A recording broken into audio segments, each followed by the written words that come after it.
conflict, there is one way to do it.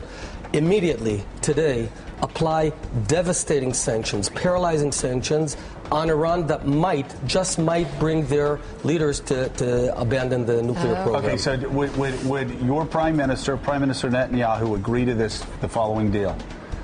We send Dan Senor to Israel, so we get him out of the U.S. That's a great start. First of all, that's great support. But you need to come also. Oh, Lord. Naftali Bennett, thank you so much. Morning, Joe. Can I live in Tel Aviv?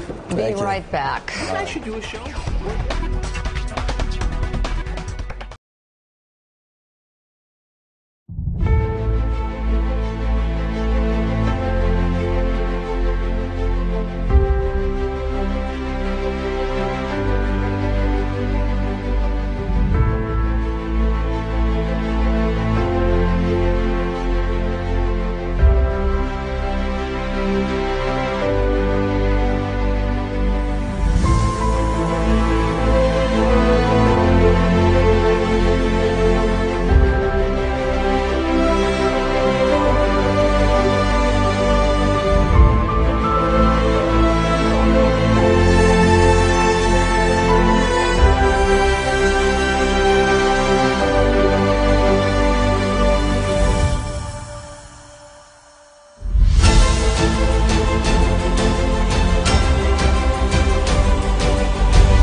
هاي الولد الصغير طخوه ما تضارين على الولاد الصغار طخ هيو طخ روح خليه طخ روح طخوه هيو يودين روح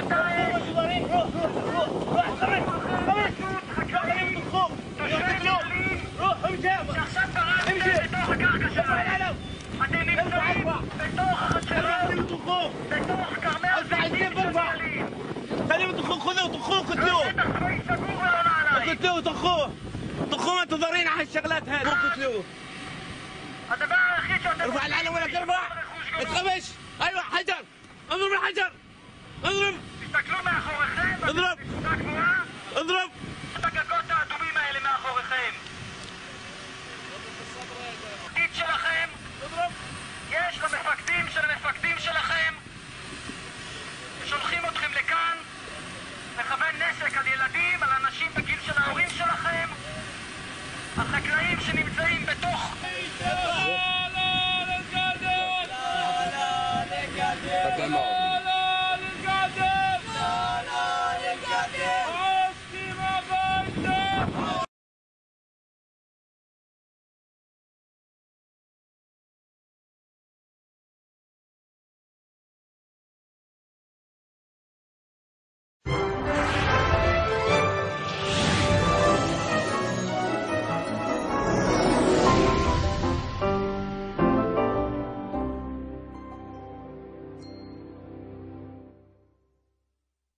Is Israel an apartheid state? More and more these days, one hears this charge made. Oddly, when South Africa was an apartheid state, no one accused Israel of being one. The reason the charge was never made then, and shouldn't be made now, is the same. There's no truth to it. To those who know something about Israel or have just visited there once, the accusation is absurd, if not obscene. Indeed, it's a libel. But many people don't know very much about Israel, so let's respond to this accusation. First, what exactly is an apartheid state? And does Israel, or any one other country, fit that definition? Let's look at South Africa, the country that came up with this term. In South Africa from 1948 to 1994, there was an official policy that declared blacks second-class citizens in every aspect of life. Blacks couldn't vote, couldn't hold political office, were forced to reside in certain locations, couldn't marry whites, couldn't even use the same public restrooms as whites. Not one of those restrictions applies to the many Arabs living in Israel. 1.5 million Arabs live in Israel. They constitute about 20% of that country's population. Every single one of them has the same exact rights as all other Israeli citizens, and they always have. They can vote, and they do. They can serve in the Israeli parliament, and they do. They can own property, businesses, and work in professions alongside other Israelis, and they do. They can be judges, and they are. Here's one powerful example. It was an Arab judge, who sentenced the former president of Israel to jail on a rape charge. And nobody batted an eyelash that an Arab judge would sentence a Jewish president to prison. Some other examples. Rita Mansour is the youngest ambassador in Israel's history.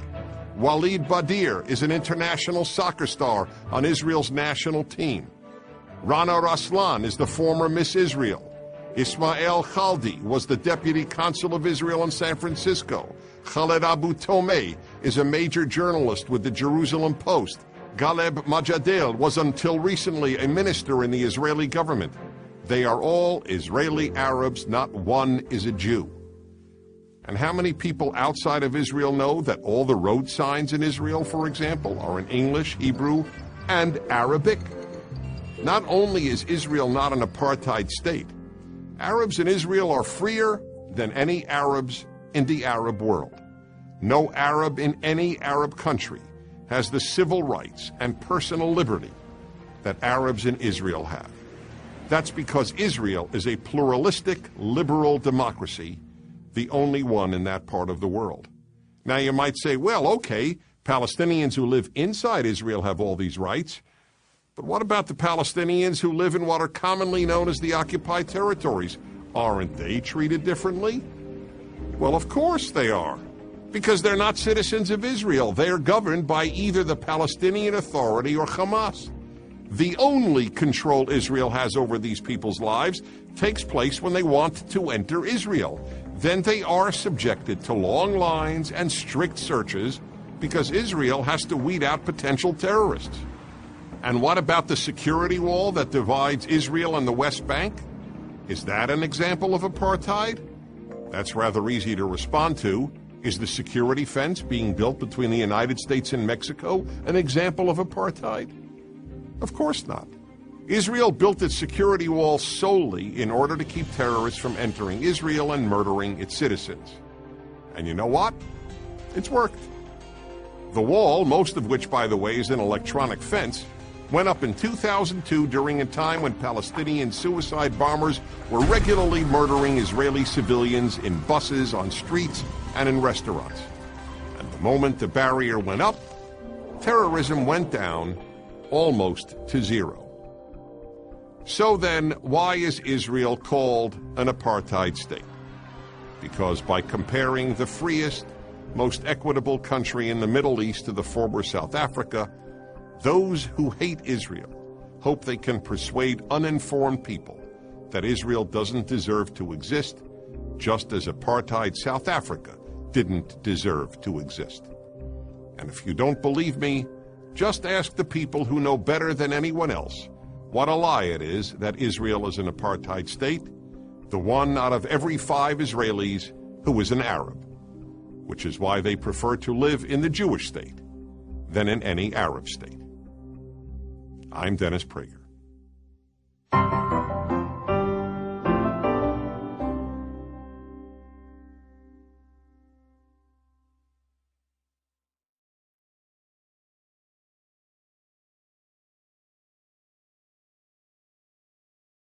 We're here at the port of Ashdod in Israel, just north of the Gaza Strip, where in the early hours of May 31st, the Israeli Navy boarded a ship from the so-called Free Gaza movement.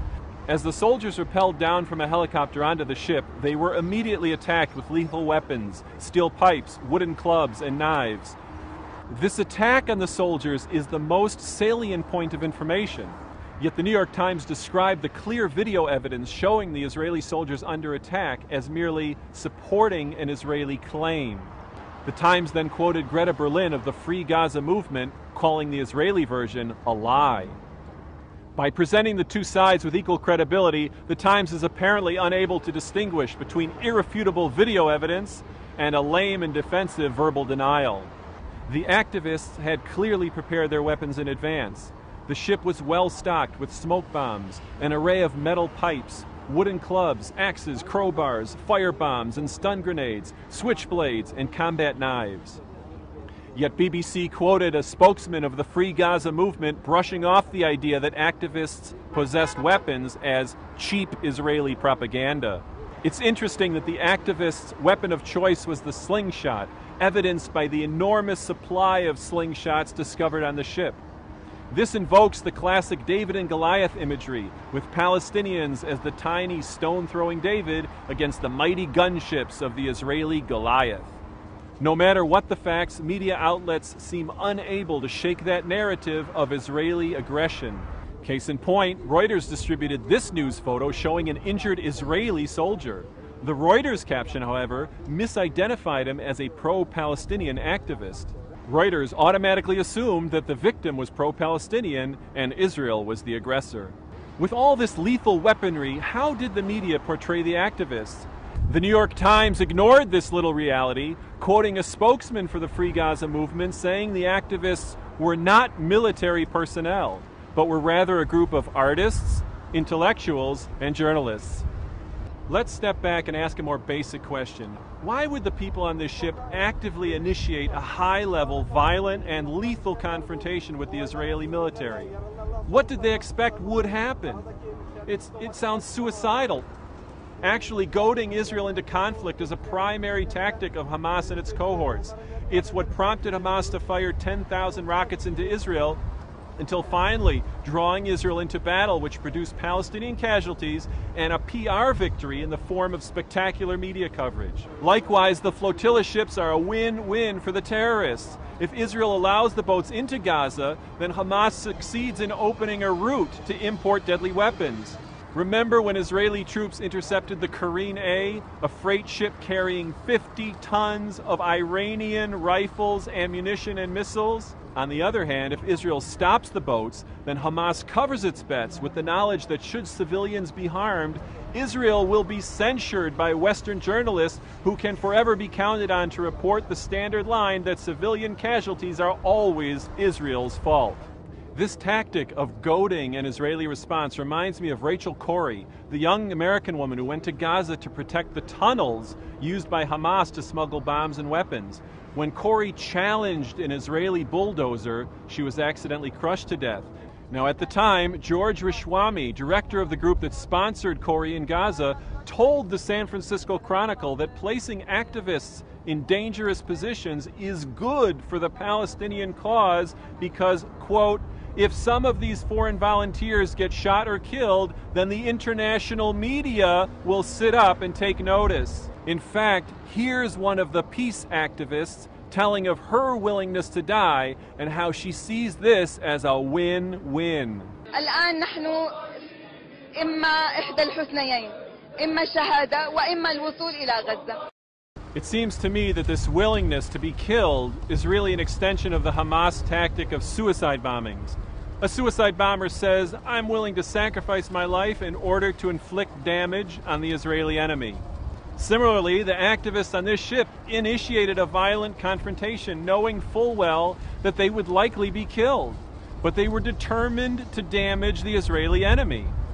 Unlike a suicide bomber, however, whose success is measured by the number of Israelis killed, the goal of these activists was to damage Israel in the world's eyes using the media. I call them suicide activists. Their ultimate weapon is not a bomb belt. Rather, the media is their weapon. And these activists are willing to be killed in order to use the media as the weapon to delegitimize and demonize Israel. And this week, media outlets fell for it. Hook, line, and sinker. This is Shraga Simmons in Ashdod.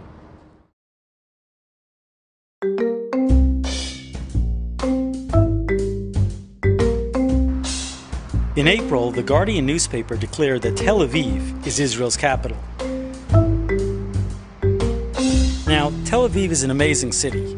Anyone who visits will find cutting-edge high-tech, beautiful beaches, vibrant nightlife, rich culture, and a diverse mix of people. But is Tel Aviv Israel's capital? We tried to find out. So we're in Tel Aviv, Israel. The Guardian says this is the capital of the state of Israel. Is this true? No. Is the Prime Minister's office here in Tel Aviv? No.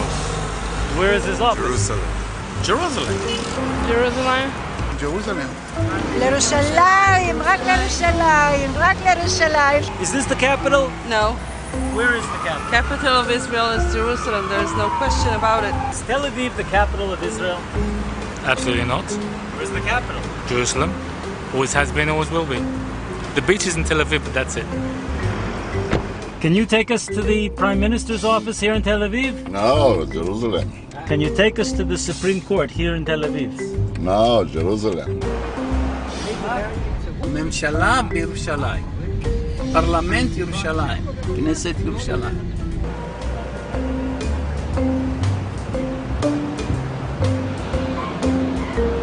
The capital is in Jerusalem. Jerusalem. Jerusalem is the capital of Israel, no Tel Aviv. Jerusalem, and don't make me angry. Jerusalem is the capital of Israel, not Tel Aviv. So far, no one's been able to tell us that Tel Aviv is indeed the capital of Israel. But now, we're going to meet with the mayor. And certainly, if anyone can tell us the truth about where is Israel's capital, it's going to be the mayor. So, Mr. Mayor, it's an honor to meet you. Can you please confirm what they say in the British media, that Tel Aviv is indeed the capital of the state of Israel? No, there is one thing that Tel Aviv is not, and this is the capital of Israel. The capital of Israel for 3,500 years is the city of Jerusalem. Jerusalem is the capital of the state of Israel. Well, apparently there you have it. Tel Aviv is a wonderful city, but it's not the capital of Israel. Tired of seeing Israel getting slammed in the media? Check out honestreporting.com.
The Israeli-Palestinian conflict has been raging for decades, with both sides accusing each other of being the prime problem.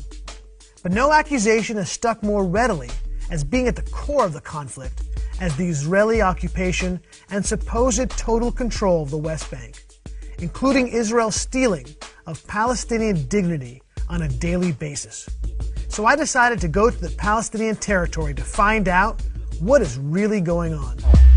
גם מאחלים לו את האסון. הוא שומר על הפסון, לא מתעסק עם קטנים, מוציא אלון. בוא נרגיע את הטון. This sign was the first thing we saw before entering the West Bank. I have to admit, it made me a bit uneasy. Oh man.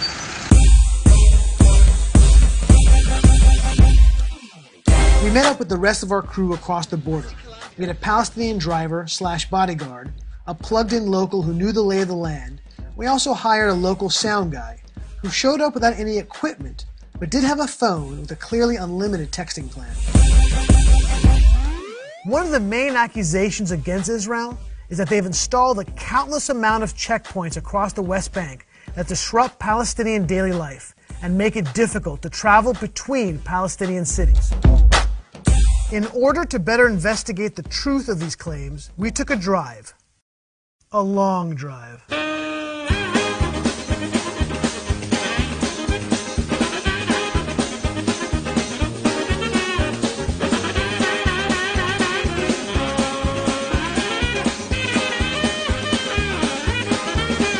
We drove hundreds of miles throughout the West Bank in a Palestinian car with a Palestinian driver. We were never stopped.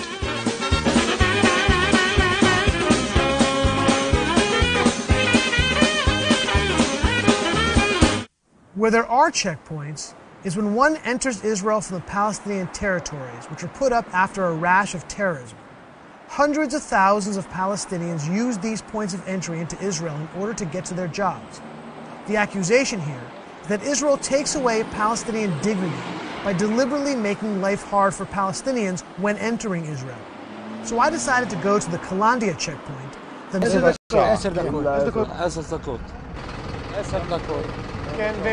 to come back, לחזור גם... יש טראפיק, כבר חצי שעה. שזה תור שלך, ואתה עובר משם לפה. דקה אחת. בדיוק דקה אחת. דקה אחת. גומר אני אצל החיילת, תבדוק את התעודה או אישור, רק דקה. הולך עם החיילים. הם עושים בעיות בשבילך או בדרך כלל לא? בשבילי לא עושים בעיות. In order to better analyze the efficiency of the border crossing between Israel and the West Bank, we traveled to the U.S.-Mexico border to compare the difference in how long it takes people to get processed crossing over between the two checkpoints.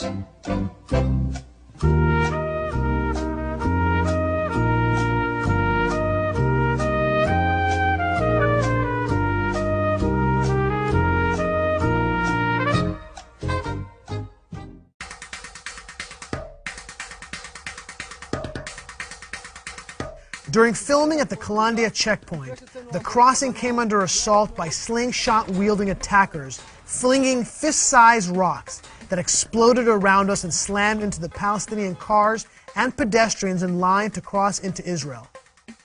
The attackers were on hillsides overlooking the checkpoint in a coordinated assault that was apparently not uncommon. The border guards reacted to try to protect the Palestinian civilians from the attack and continued to keep the checkpoint open in order not to create greater hardship for those trying to enter into Israel.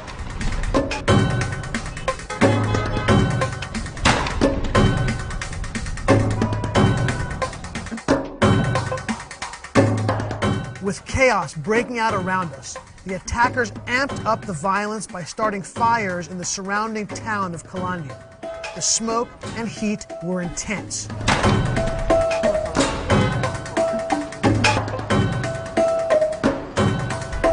At one point, a Palestinian child was hit by a rock, fracturing his leg.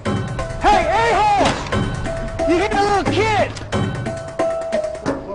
I simply couldn't sit on the sidelines and watch. What's up? It was time to get stupid.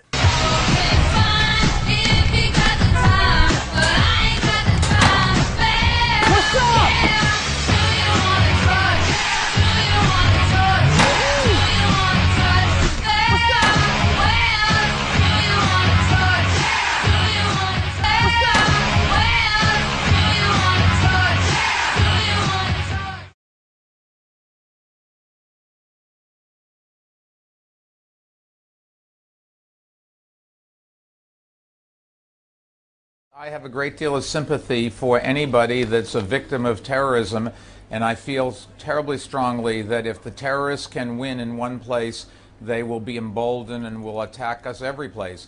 As you know, in New York City, we were attacked by Al-Qaeda twice. 1993 bombing of the World Trade Center and the terrible tragedy in 2001 on September 11th when both the towers with roughly 3,000 people were brought down. We have to make sure that terrorists ever understand we're united to stop. The fact of the matter is, since the Israelis pulled out of Gaza in 2005, Hamas, rather than trying to build up Gaza, has tried to destroy Israel for their own political purposes. Hamas is a wholly owned subsidiary of Iran, and they're trying to every day kill innocent civilians in the streets by sending rockets randomly overhead, just trying to kill as many people who happen to be in the way. You say people's lives are at risk, but aren't the people of Gaza, their lives, those Palestinians, at risk, caught in the middle of this conflict? Absolutely, and if Hamas wants to continue to kill them, they're going to continue to lob rockets. But you know, it's the ultimate cowardness to launch your attack with human shields around you. It's one of the oldest sick things that terrorists do. They take civilians, they surround themselves with the civilians, and then they reach over their heads to attack you, and if you defend yourself by attacking back, the civilians get in the way, and they say, oh, look, you're killing civilians.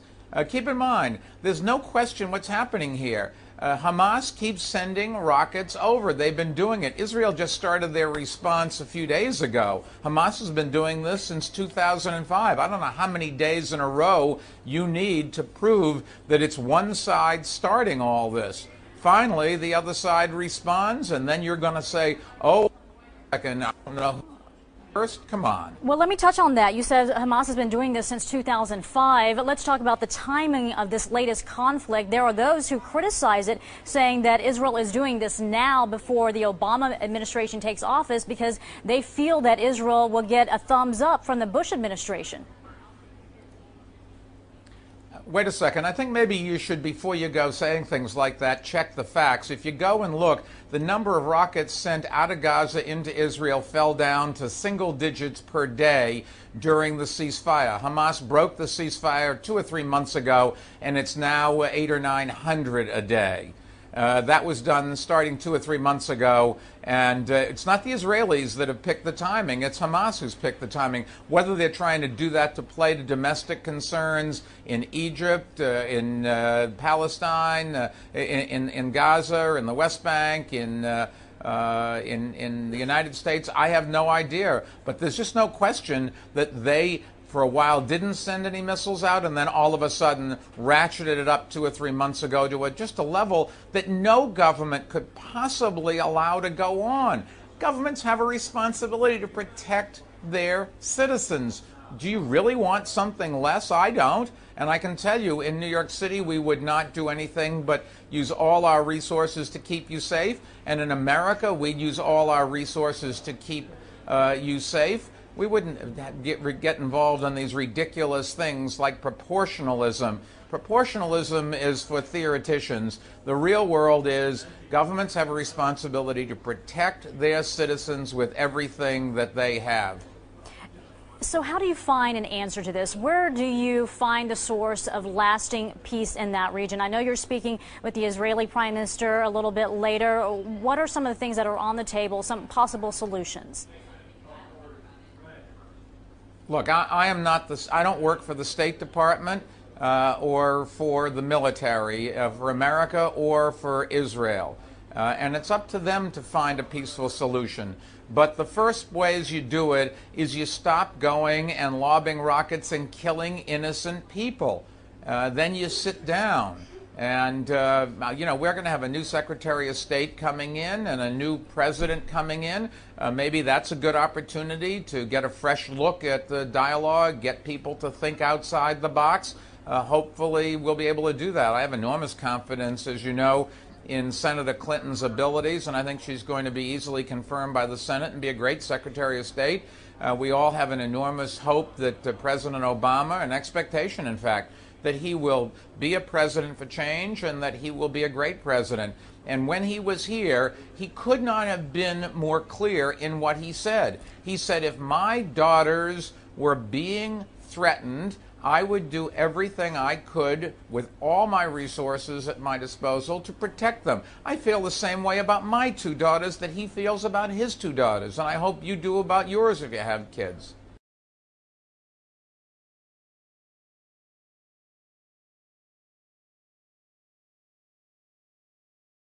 دعهم يجربونا. نحن نعرض عليهم أننا باسم منظمة التحرير الفلسطينية مستعدون لعقد اتفاقية، جاهزون لعقد اتفاقية، فليجرب.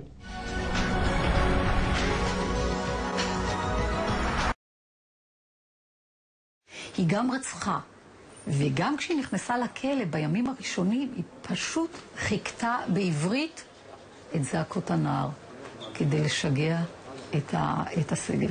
וצועקת מה? אמא, תעזרי לי. הצילו, אמא. אבו מאזן סיים ביקור רשמי בטורקיה, במהלכו הספיק להיפגש עם 11 אסירים ביטחוניים כבדים שגורשו לשם בשלב הראשון של עסקת שליט, בהם ג'יהאד ירמור מחוטפיו של החייל נחשון וקסמן, ואמנה מונה שפיתתה בצ'אט באינטרנט את הנער אופיר רחום שנרצח ברמאללה ומעולם לא הביע חרטה.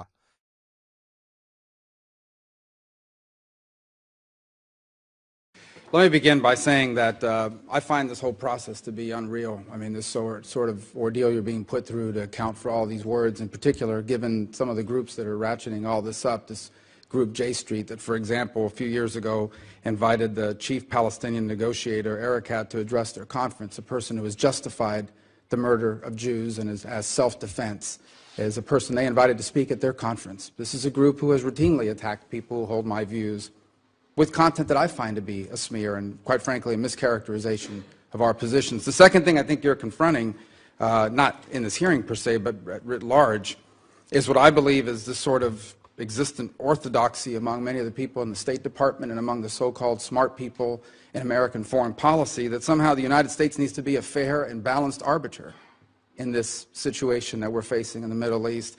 I don't understand that view. I really don't. First of all, my view is that Israel's our strongest ally in the region.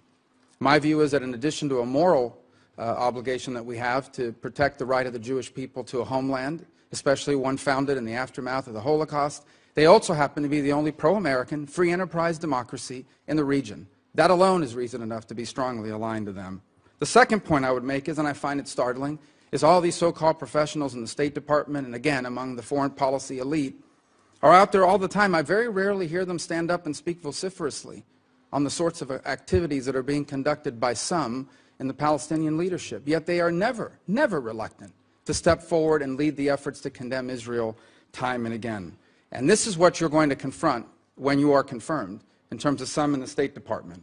There's also this misconception that continues to be spread around in the letters and all this old dialogue that's around this, that you somehow have issued a wholesale rejection of the so-called two-state solution. I think you've already testified here today, and you have said before, and others have said as well, that in a perfect and ideal world you would have two independent states, a Jewish state and a Palestinian state, peacefully side by side living with one another.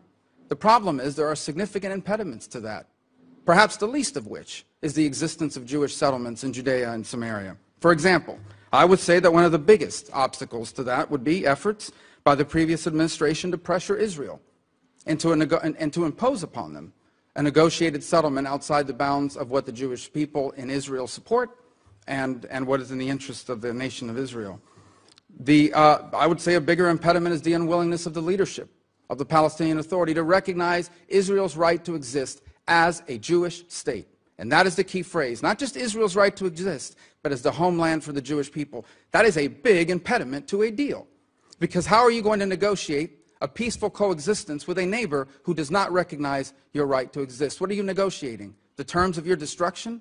I think that's a much bigger impediment. Or how about the wholesale, systematic indoctrination of young Palestinians into a doctrine of hatred and the justification for the killing and the murdering of Jews that begins sadly, tragically, and outrageously at a very young age? I think that's a pretty big impediment.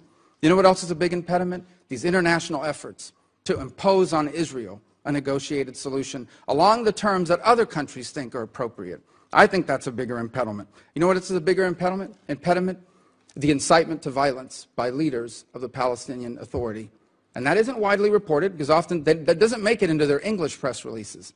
But when they go around justifying these attacks, when they dedicate monuments to so-called martyrs who are nothing but terrorists, when they spread ridiculous rumors about what the Israeli government's going to do on the Temple Mount or with the Dome of the Rock, these things that incite violence. And so I view these things as bigger impediments than all the other things. And I think it's accurate to say that your position is not that you are opposed to this ideal outcome in which there would be two states, but that you recognize that at this moment, given the circumstances that exist in the world today and in that region in particular, it is not likely to have that outcome. And hopefully that will change. Hopefully the Palestinians will have better leadership. Hopefully they'll be more prosperous. Hopefully they'll have an opportunity to grow their economy and their security. And maybe in 20 years, 15 years, 5 years, sooner rather than later, we all hope there will be the opportunity for this to occur. But right now, those conditions are perhaps not in place. And the worst thing we can try to do is to go in there and impose on our most loyal and important ally in the region a deal that is bad for their security and bad for their future. Is that an accurate characterization of your feelings with regards to the two-state solution? I think it is, Senator.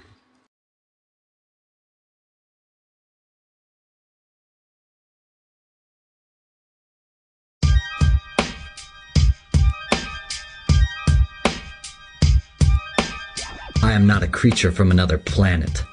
I am a Jerusalemite. I have a few things to get off my chest. Because I am not a diplomat, I do not have to mince words. I do not have to please you. I owe you nothing. You did not build this city. You did not live in it. You did not defend it when they came to destroy it. And we will be damned if we will let you take it away. There was a Jerusalem before there was a New York. When Berlin, Moscow, London, and Paris were forest and swamp, there was a thriving Jewish community here. It gave something to the world. A humane, moral code. Hear the prophets walk, their words flashing like forked lightning. Here are people who wanted nothing more than to be left alone, fought and died on the battlements, and finally led away into captivity, swore that before they forgot Jerusalem, they would see their tongues cleave to their palates, their right arms wither. For 2 pain-filled millennia, we pray daily to return to this city. On every Yom Kippur and Passover, we fervently voice the hope that next year would find us in Jerusalem. Your inquisitions, pogroms, expulsions, the ghettos into which you jammed us, your forced baptisms, your genteel anti-Semitism, and the final unspeakable horror, the Holocaust, and worse, your terrifying disinterest in it. All these have not broken us. Do you think that you can break us now? I have watched this city bombarded twice by nations calling themselves civilized. In 1948, while you looked on apathetically, I saw women and children blown to smithereens after we agreed to your request to internationalize the city and the savage sacking of the old city, the willful slaughter, the wanton destruction of every synagogue and religious school, the desecration of Jewish cemeteries, the sale by a ghoulish government of tombstones for building materials, army camps, even latrines. And you never said a word. You never breathed the slightest protest when the Jordanians shut off the holiest of our places, the Western Wall. Not a murmur came from you whenever the legionnaires opened fire upon our citizens from behind the walls. And 20 years later, when the Arabs unleashed a savage, unprovoked bombardment of the Holy City again, did any of you do anything? The only time you came to life was when the city was at last reunited. Then you wrung your hands and spoke loftily of justice and the need for turning the other cheek. For the first time since the year 70, there is now complete religious freedom for all in Jerusalem. For the first time since the Romans put a torch to the temple, everyone has equal rights. We loathe the sword, but it was you who forced us to take it up. We crave peace, but we are not going back to the peace of 1948 as you would like us to. We are home. It has a lovely sound for a nation you have willed to wander over the face of the globe. We are not leaving. We are redeeming the pledge made by our forefathers. Jerusalem is being rebuilt next year, and the year after, and after, and after, until the end of time, in Jerusalem.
We dreamed of a day when racial injustice would end, but today a new racism is growing fast. We dreamed of an end to bigotry, yet at this very moment, a system of intolerance and violence persists, where minorities are subjugated, disenfranchised, segregated, and executed.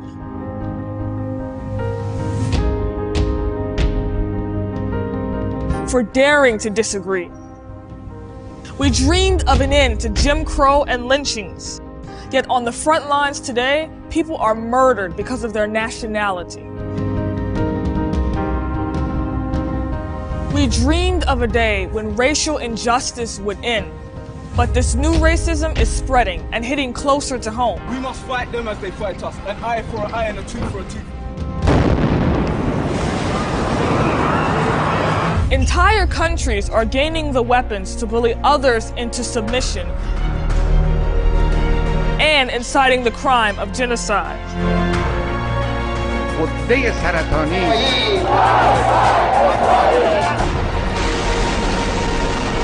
We dreamed of a day where the innocent would always be protected.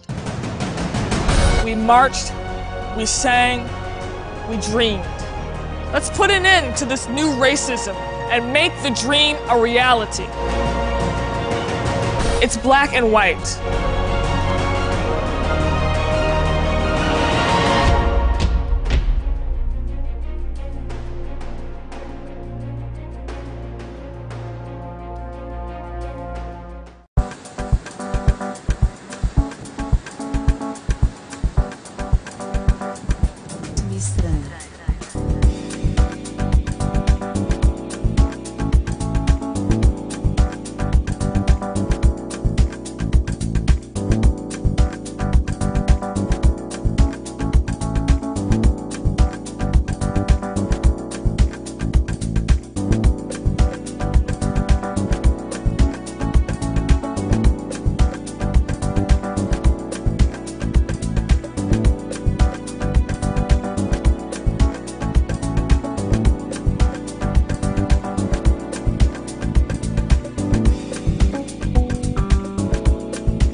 Take the field now, unify us, make us feel proud. In the streets our heads are lifting as we lose our inhibition. Celebration, it surrounds us, every nation, all around us. Sing forever young, singing songs underneath the sun.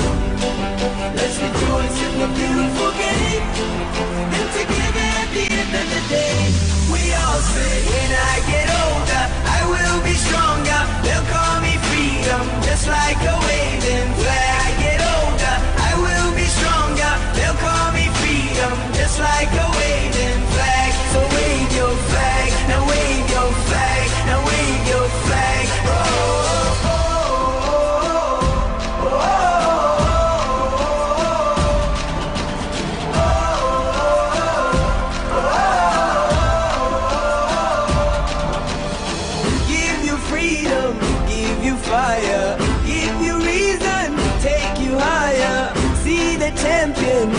the field now. Unify us, make us feel proud. In the streets our heads are lifting as we lose our inhibition. Celebration, it surrounds us. Every nation, all around us. Sing forever young, singing songs underneath the sun. Let's rejoice in the beautiful game, and together at the end of the day, we all say, when I get older, I will be stronger. They'll call me freedom, just like a waving flag. I get older, I will be stronger. They'll call me freedom, just like a waving flag. So wave your flag, now wave your flag, now wave your flag, now wave your flag, now wave your flag, now wave your flag, wave your flag. Oh, oh, oh, oh, oh, oh. Singing it.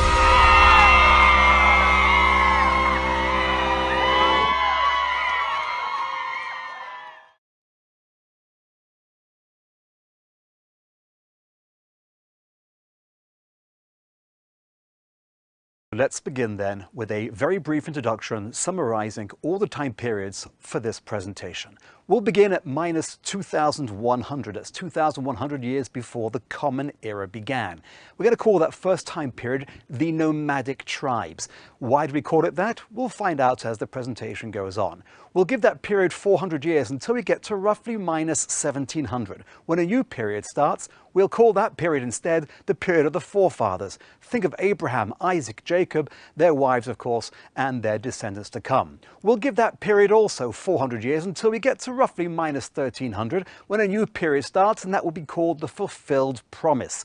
God promised a promised land to the Jewish nation, the great-great-grandchildren of Abraham, and indeed he fulfilled his promise. That period will also last 400 years. You're seeing a pattern here, I hope, until we get to roughly minus 900, when we reach the best period in Jewish history, and that will be called the Golden Era. This coincides with the First Temple period. 400 years goes by until, roughly speaking, minus 500. When you reach a new period no longer as good as the gold, second rate, we'll call that the Silver Era, and that coincides with the Second Temple period. 400 years go by until roughly minus 100. This is 100 years before the start of the Common Era, and here starts the period of the Roman rule. The Romans will be in power for 400 years until we get to roughly 300, in positive numbers now, of the Common Era, and at that point we reach the Byzantine power.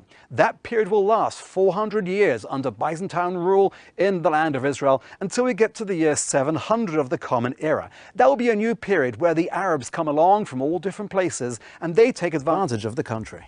400 years goes by, and that brings it to 1100 of the Common Era. This is the Middle Age period. We're going to call it the religious rivalry. We'll see later on why we call it that. 4 centuries goes by there too, until we get to 1500, the period of desolation. That period of desolation lasts for 400 more years until you get to roughly 1900, which is just about 100 years ago. We're going to call that returning. So far, that period has lasted just 100 years. We will see as time goes on through the future of history how much longer that period lasts for.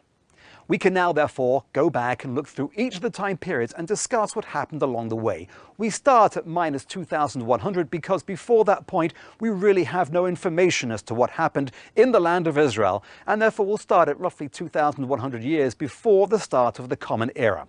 At that point, we'll find the world had been spinning, but indeed the Middle East is where essentially most important stuff seemed to be happening. Middle East, Europe, North Africa. The truth is, though, when you look at Asia, there are 3 sections to Asia, and correctly speaking, we should be talking about the Near East, Middle East, and Far East, which means that the land of Israel technically belongs to the very beginning of the Near East. There you see the land of Israel, a tiny little country, really in the middle of that very important intersection between Asia, Africa, and Europe. And a tiny country indeed, without trying to enter into politics. This is pretty much the image of how today the land of Israel looks. This coincides with the early Bronze Era, where they began to use metal to make items rather than relying on brick and stone. Here we have certain age-old towns that were being built in those days. What was unique about towns in those days is that they were pretty much all surrounded by a major wall. we are familiar with the biblical story of what happened to the walls of Jericho when the Jewish people arrived some centuries later, and of course, those walls fell. We can now move on and talk about other people who were at the time living in this region, and they were nomads, people living essentially looking for food and water, searching the area. Wherever they found it, they would stay for a time, and when they had none left, they would move on. At this time, though, nomadic tribes were primarily based not in what we call today central Israel, but actually further southwest in what's known as the Sinai Peninsula. We also find at this time biblical mention of the 7 nations that lived in Israel, again as nomadic tribes circling around the country looking for food and water. We do know what happened to these tribes. In fact, we know about Canaan, or Canaan as they're more commonly known in English. They took the coastal plain and most of the mainland Israel. Thus, that name became the most commonly used name for the land of Israel in those days. Even the Bible refers to Canaan as the land that we call today Israel. There were other tribes at the time who were circling the region, primarily living in the areas shown at the moment on the screen. But Girgashi, we don't really know what to do with them because we have no information about where they were, where they lived. The suspicion is they went off to the Far East and then faded away into oblivion forevermore. But they weren't the only tribes. There were many more smaller ones at this time too. And they're mentioned also in the Bible, in the Torah. We have their names. And what's unique about all these tribes is that no matter how big or small they were governed by one person who was in charge. He was their leader, their king, their ruler, and everything had to follow their direction. That will play a very important role in Jewish history. When the Jews come to the land of Israel, the idea, the concept of being run by a ruler, a king, becomes very, very important to the Jewish nation too. That brings us therefore to the end of a period that we called nomadic tribes. It began at roughly minus 2,100, and we said it lasted for 400 years. To help you memorize this time period, we'll use a very simple memory cue.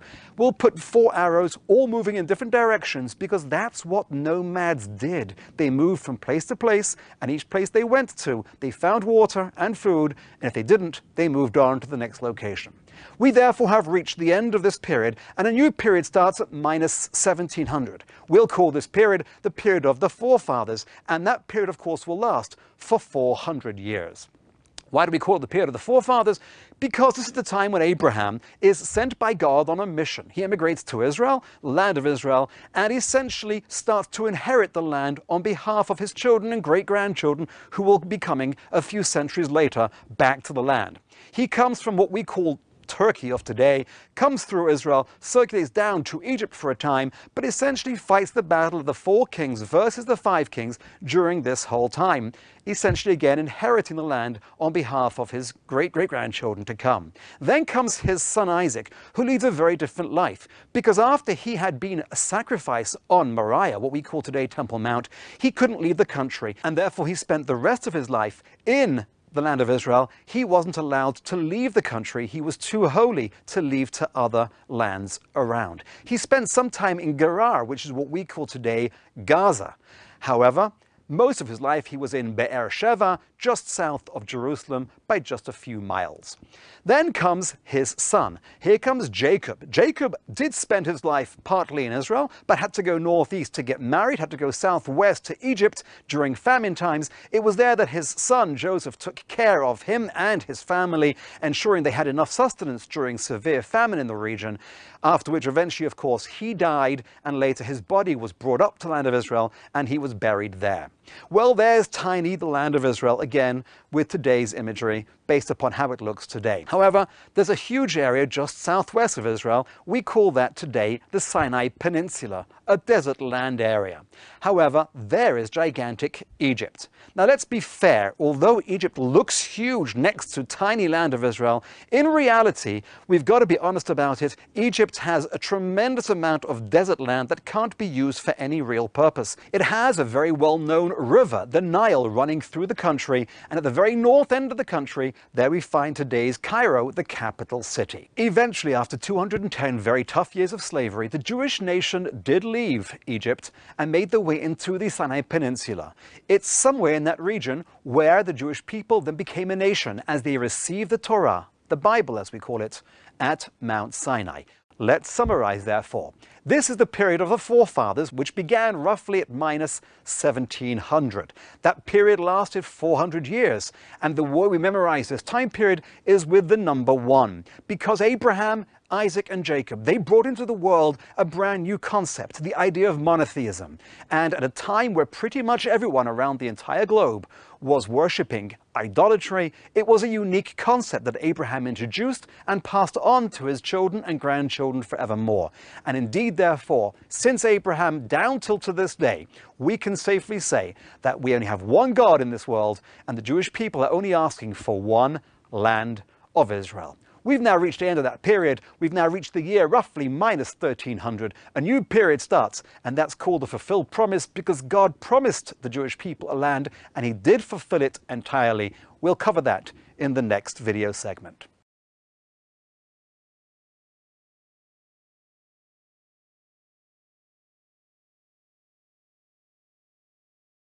The Israeli army, how do you explain that? All of these women and children, all these civilians killed, and yet...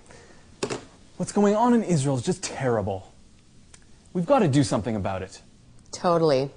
All right, why don't we start a boycott on all Israeli products? Yeah! No, you know, let's take it a step further. Let's boycott all Israeli and Jewish products. Yeah! Yeah!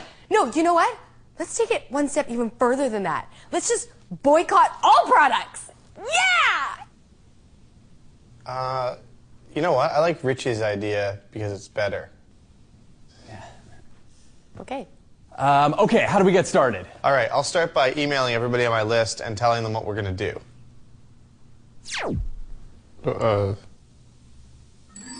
Most of the world's laptops run on the Intel Pentium chip, created in Israel.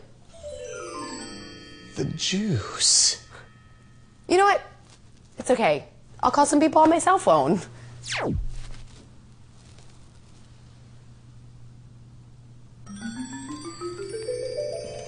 The cell phone was developed by Motorola in Israel.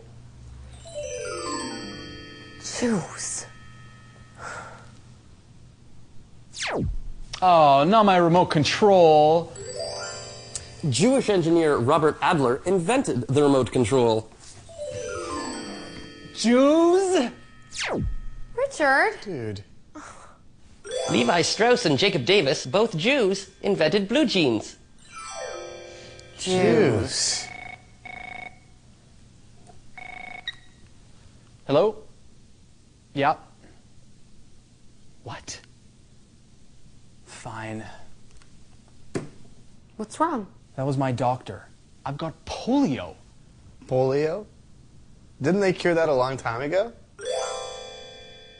The polio vaccine was developed by Jonas Salk, a Jew.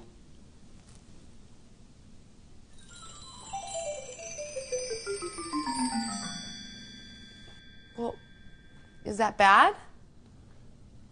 Yeah, it's bad. Really bad.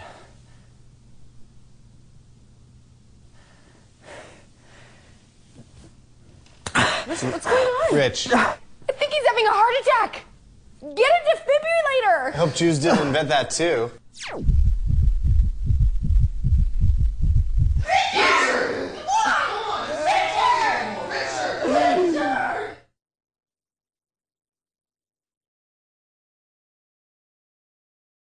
Our question today is, why is Israel condemned so much? Why is Israel hated so much? So to give a comprehensive answer to that is not easy, because it depends who's doing the hating. I'm not so sure if the reason, let's say, the far right hate Israel is the same as the reason an extreme leftist might hate Israel. That might not be the same reason as a Muslim or a Christian. So it depends who's doing the hating. But let me give you three basic ideas. Number one, at least on the part of a lot of Israel's neighbours, I think there is a lot of jealousy here. Israel is a state which is only about 67 years old. It is a bit of an upstart, and is at the centre of the Middle East. It's a tiny sliver of geographical area in the Middle East, surrounded by Muslim countries with massive populations and much, much larger area. And yet Israel is probably the most successful country in the area, economically, technologically, biotech, military, computer science, medicine, academic publications, tourism, etc. So now, if you come from a culture which was once a great culture, which was once the culture that was the most advanced culture in the world until sometime in the Middle Ages, then you look at the state of Israel and then you look at your own country, which exports oil and terrorism, the picture is not pleasant. And so consequently, there are those who hate Israel for that reason. Secondly, Israel's condemned a lot. I think part of that is a little bit of racism, a bit of reverse racism. What I mean is that, for example, Syria could massacre 30,000 civilians and very little is said. Hamas, Islamic Jihad, Palestinian Authority execute their own citizens with very minimum trial. They torture their own citizens. They send children out to do bombings and to fight troops, etc., using child soldiers. People don't say much. I guess it looks like people have lower expectations of them than they do of the Jews. The state of Israel is condemned because they, for anything, any minor violation, not saying that Israel is without guilt. Everyone does the wrong thing, except for me, obviously, but people do the wrong thing. However, the disproportionate response to Israel, I think, is a little bit racist, because there seems to be a higher expectation of the Jews and of the state of Israel than there is of Libya and Palestinian Authority and Syria and Hamas and China and various other human rights abusers and occupiers, where basically nothing much is said in comparison. BDS targets only Israel, does not target all the other unbelievable human rights abusers around the world, and to some degree I think that's a little bit of racism. It's racism which I am not completely uncomfortable with, because we do have a higher standard, because we have Judaism, which gives us and should give us higher moral standards, but it is, I think, a little bit of racism in that sense. Third, there is the idea that Israel is like a fossil. You know, the Jewish people, this like biblical nation, we've been around for over 3,000 years. We should have gone the way of the Etruscans. We should have gone the way of every other ancient empire, which is basically an archaeological site at this point. The Jewish people, however, are speaking Hebrew again, back in the biblical land of Israel, and that's disturbing. If your philosophy is that because the Jews rejected your Messiah or your prophet, therefore they're no longer the chosen people, then how do you explain the success of the state of Israel? How do you explain the return of the Jews to the land of Israel? How do you explain the revival of the Hebrew language? These are problematic. And even if you're an atheist, it's problematic, because here you see these people with all these biblical promises and this belief in chosenness and destiny and so on and so forth, and divine help, all of which you think is rubbish, and yet there seems to be evidence that it's working. So this is disturbing to people's worldviews. So with certain Catholics it's disturbing, with certain Muslims it is disturbing, with certain leftists it's disturbing, because the Jewish people almost like something out of Jurassic Park coming back to life, which is very frightening. And hence, you're frightened of something, you tend to hate it and condemn it. So those are three very simple reasons that, depending on who's doing the hating, Israel is hated and condemned. I think unjustly, but it's interesting also to look at what's going on in people's minds as to why they hate Israel and why they condemn it. Thank you very much for watching.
I have a friend, and she grew up in Toronto, and she has 3 siblings. And the 4 of them were put into these Zionist schools, Jewish schools that the emphasis was not necessarily on Torah and mitzvahs, but the emphasis was on the love of Israel, the love of the state of Israel, and the love of the land of Israel. So what happened? 3 out of 4 of the kids in this family grew up and made Aliyah. They moved to Israel. And the parents were upset. Can you imagine? The parents are upset. We want you to love Israel, and we want you to love the state of Israel, but we don't want you to move there. Other people have told me the same thing, that they were sent to these Zionistic camps, summer camps, where they learned to do sponja, cleaning the floors, and singing Hatikva, and learning Hebrew. And then they grew up, and they wanted to make Aliyah, and their parents were upset. They didn't want them to go. What's going on? Don't teach your kids values and then hold them back from living those values. Of course we want our kids to stay close to us. But if you give your kids strong values for the land of Israel, the state of Israel, and you also give them a sense of independent thinking, just because the world is saying one thing doesn't mean it's necessarily true. You give them the ability to stand up against social pressure and to prioritize that there are things and ideals more important than materialistic success.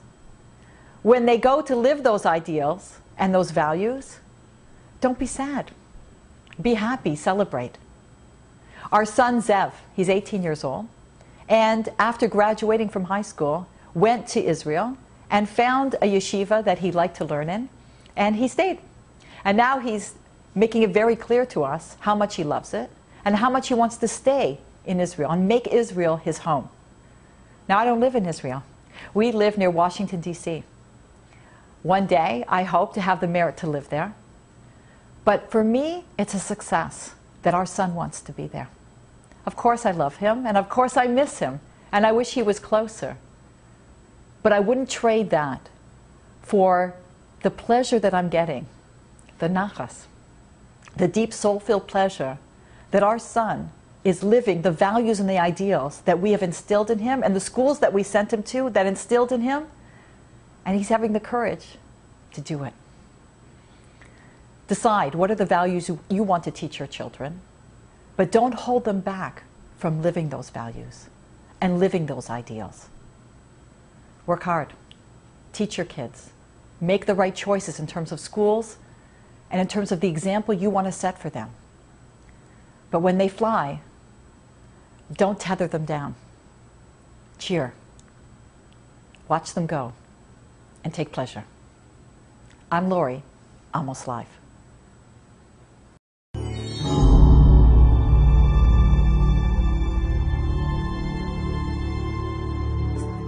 الآن معنا من تل أبيب مردخاي كيدار من قسم الدراسات العربية في جامعة بار إيلان. سيد مردخاي، هذا القرار هل هو عن القرآن؟ لا يمكن لك أن تلغي القدس من القرآن. لم يرد ذكر القدس في القرآن. سبحان الذي أسرى بعبده. ذكر القدس لم يرد في القرآن طيب ولو مرة واحدة. يا سيدي لنتحدث بالسياسة. عفوا لنتحدث بالسياسة. الجزيرة. The West and Islam are two different planets. الموت الموت لإسرائيل. إسرائيل هي عدونا. Today this jihad against Israel is not only by those rulers, it's also by the media, by the Arab media, especially the Gulf channels headed by Al Jazeera. سيد مردخاي، هذا القرار هل هو دق مزيد من الأسافين في نعش المفاوضات الفلسطينية الإسرائيلية؟ I would like to show the reality. I just put the issues in front of their faces. Deal with this. This is how we are. أنا حقيقة لا أفهم هذا الكلام. هل على إسرائيل أن تبحث عن إذن من أين في العالم؟ هذه عاصمتنا منذ 3000 عام. هذه هي مدينتنا من 3000 عام وإلى أبد الآبدين. يا أخي إذا كنت تريد عفوا سيد مردخاي عفوا I do have indications that that my word reaches those who might change their ideas, because I keep getting emails hundreds a week from Arabs. We watched you, you saw you. You are right. We have a problem. We so far we use Israel only to cover our problems. This is wrong. This is why our situation is so bad. Many of the Arabs and Muslims are fed up with the propaganda of channels which use Israel as a constant target for their propaganda. They are fed up with this. يا أخي أنا أدعوك للقدس لتشوف بأم عينك كيف القدس أصبحت مدينة زاهرة بعد أن كانت خاربة تحت أيدي العرب حتى 67. نحن بنينا هذه المدينة من جديد وهي الآن مفتوحة للمسيحيين وللمسلمين ولليهود على حد سواء كما لم تكن أبدا تحت سيطرة الإسلام، لأن الإسلام أقصى اليهود من القدس والمسيحيين أيضا. طيب أنا أريدك أن تعطيني جوابا. عفوا تعطيني جوابا. My activity in the Arab media is meant to show the Arab world that we are here forever. We are not a crusade campaign.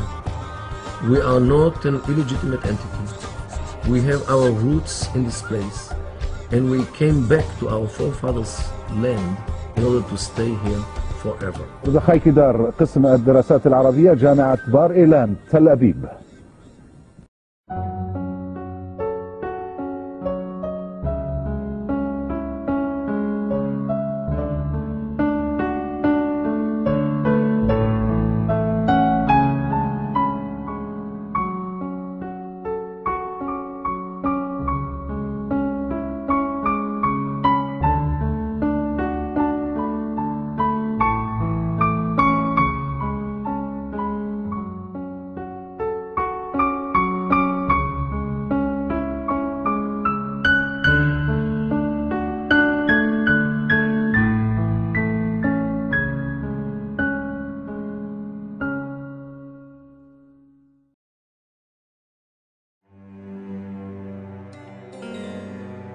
אני מגדירה עצמי ערבייה, מוסלמית, ישראלית, ציונית, גאה. אני תומכת ומאמינה באמונה שלמה בזכות העם היהודי שיהיה לו מדינה משלו בארץ הקודש, ארץ ישראל. I'm a proud Israeli, Zionist, Arab Muslim. Israel is the hope of democracy. Seriously. I was born in Arab and I was born in Israel. And I'm definitely proud about that. שילמתי מחיר מאוד יקר על הדעות שלי ועל מלחמה שלי למען האמת שלי. איימו על חיינו, סבקתי מכות בתוך הבית שלי. על זה גם שתליתי דגל המדינה בבית שלי. חטפנו הכפשות, איומים, מסע המלטות בין דירות, מסתור.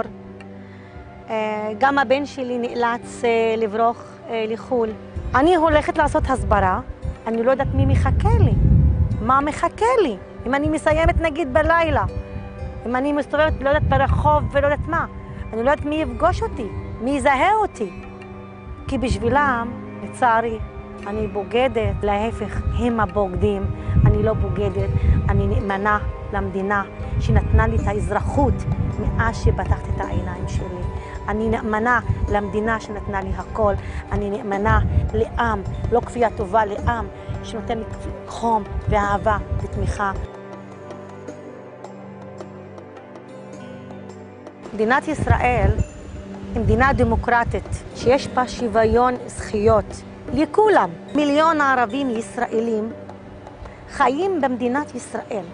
הם היהודים, והם לא סובלים כמו שקורה לערבים שנשלטים על ידי ערבים. רואים מה קורה במדינות ערב, איך האסלאם הרדיקלי כובש כל שטח, איך טובח מאות אלפים, איך הופך מיליונים לפליטים, וילדים חפים מפשע ליתומים, מפרק מדינות. במדינת ישראל יש לנו חופש ביטוי, חופש דת. בישראל יש דמוקרטיה אמיתית וקבלת האחר ללא הבדל גזע, דת, מין, צבע. כנראה שקראו להם טרוריסטים. ומתברר משפחות מחבלים, נכון? הם טרוריסטים!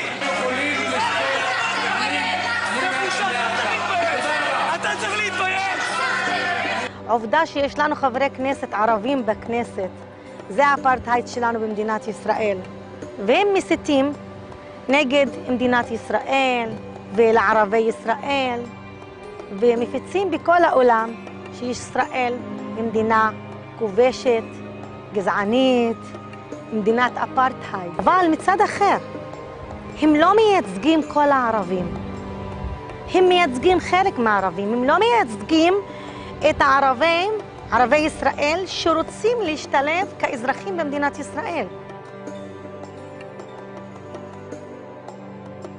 קודם כל, לא לוותר לקיצונים. כל שתוותרו יותר, יתקפו אותנו יותר. ויתורים בעינם זה אור ירוק והזמנה לתקוף. הטרור ומחבל שעומד לעשות פיגוע הוא לא מבדיל ביני לבינך. אם אנחנו באוטובוס, אז מה שקורה לך זה קורה לי. אז אנחנו באש, במים, ביחד. טרור לא נובע מקיפוח או מתסכול או מכיבוש, כמו שאומרים. הטרור נובע מאידיאולוגיה רצחנית, מתרבות, מחינוך, מתרבות של מוות.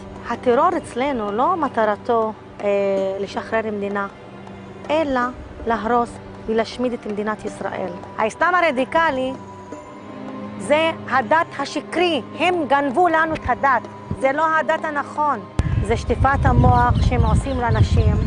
האסלאם הקיצוני הרדיקלי זה סרטן שמתפשט בכל העולם, וצריך למצוא פתרון לסרטן הזה, למצוא לו תרופה, לא לוותר להם, לא לתת להם להכתיב לנו את החיים, לא לתת למדינה שלנו להיכנע לברבריות. לכל ערבי ישראל, באמת, להתעורר. אנחנו נמצאים בגן עדן. לשבות אותנו במדינות אחרות, במדינות ערב, אנחנו בגן עדן. אני אישית, אין לי מדינה אחרת ואין לי דגל אחר. שאני קיבלתי כמה שיחות ספורים מערבים שמעריצים את האומץ שלי והם תומכים בי. באו, כל הכבוד, כן, את צודקת, אין לנו מדינה אחרת, נכון?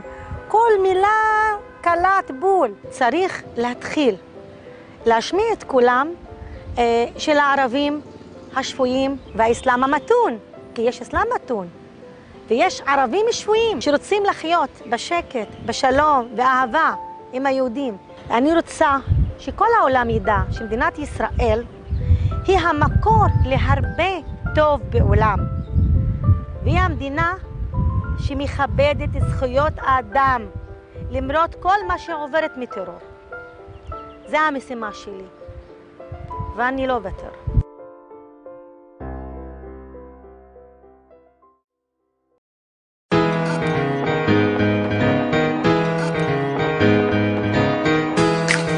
Yearn to be free, once long ago, in captivity, let my people go. Your first name is free, last name is dumb. The plagues you have seen, a nation is born. Been so long, it's in every human being. Time for liberation, say split your wings. Freedom, freedom, freedom,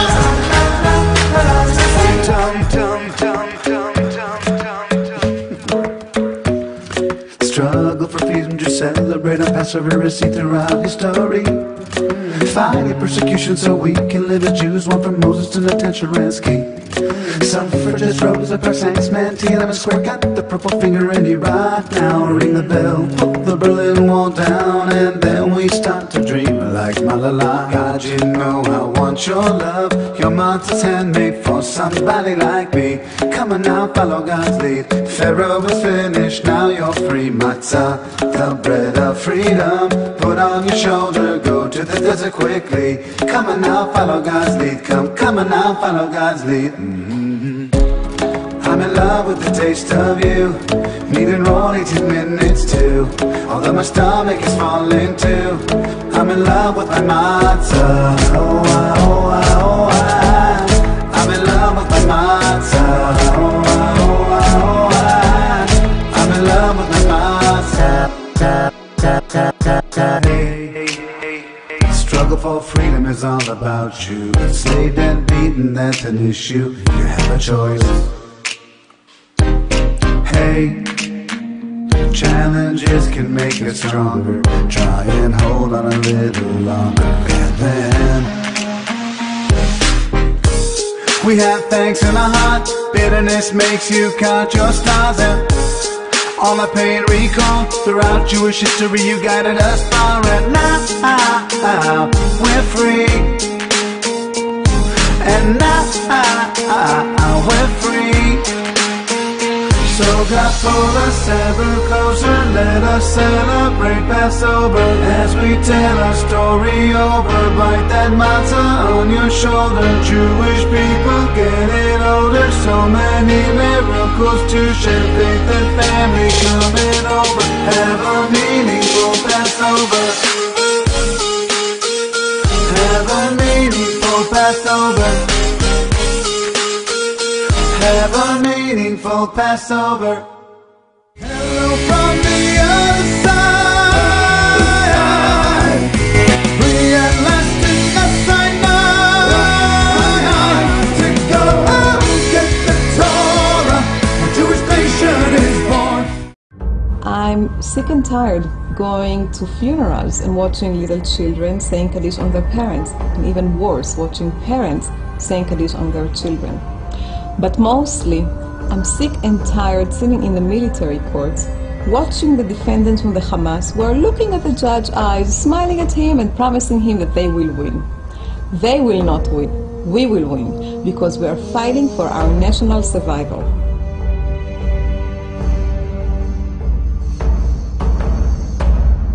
When the Intifada broke out in 2000, and we saw that the cafes are getting blown up in Israel, and the blood goes on the streets, we wanted to let the terror victims to fight back. We wanted to get them a measure of justice. There was a way for private citizens, for private attorneys to join the fight against terrorism. There is a law in the United States called the Aliens Tort Claims Act that is very, very old, and it allows non-American citizens to file lawsuits in the United States for crimes against humanity.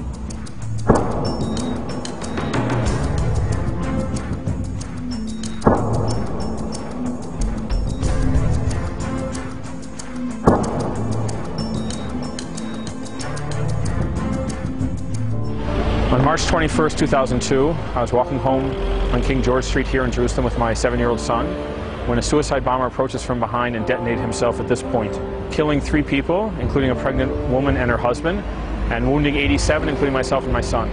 I had 2 screws passed through my left arm. Each screw knocked out 1 artery, and my son had the head of a screw passed fully through his right brain. And we'd like to see a measure of justice for that which we and other American victims have suffered.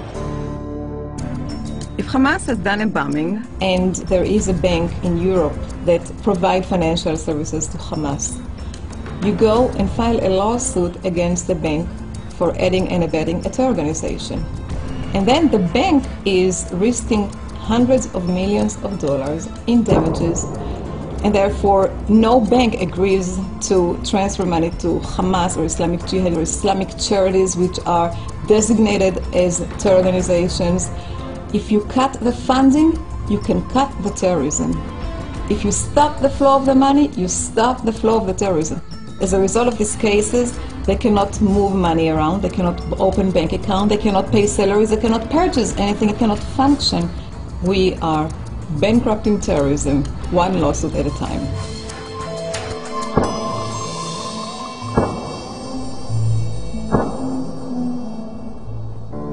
It's a very, very hard work. I hardly see my kids, and it's a tremendous sacrifice.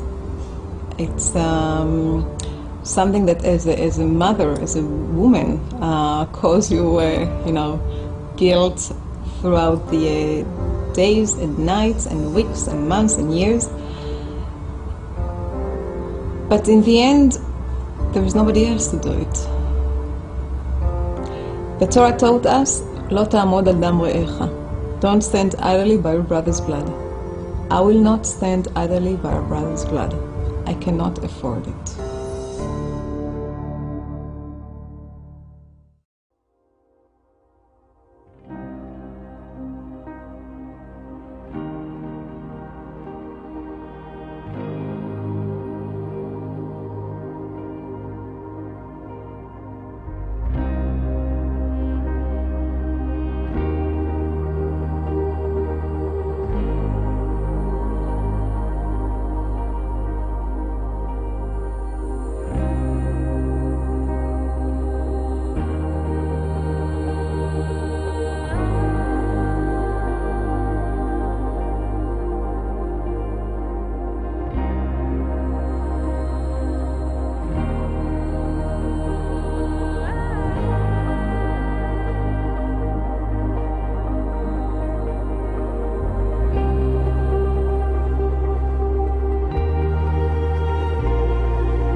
המשמעות של הגודל זה שכאן יושב השכינה. A place where everyone can come and, unite. Le symbole en fait du mur, c'est le rassemblement de la foi de tous les gens dans le monde. A focal point. It encapsulates everything that we stand for as Jews. L'hôtel est encore là, comme nous, tout ce qui nous est arrivé avec tous les génocides, on est encore là. If those walls can talk, they talk about shared pain and anguish and successes of 3,500 years. That's the Kotel.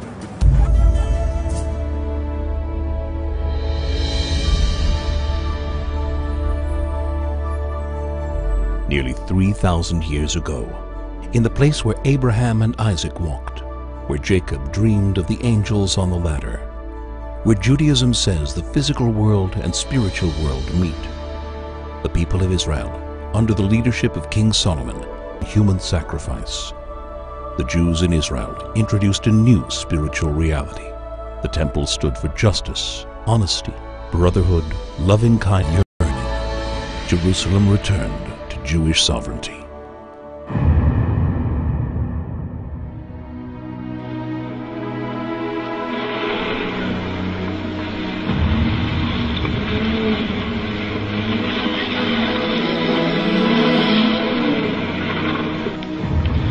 אני יורד ברגע זה אני יורד במדרגות אל הכותל. אינני אדם דתי, מעולם לא הייתי, אבל זהו הכותל, ואני נוגע באבני הכותל המערבי.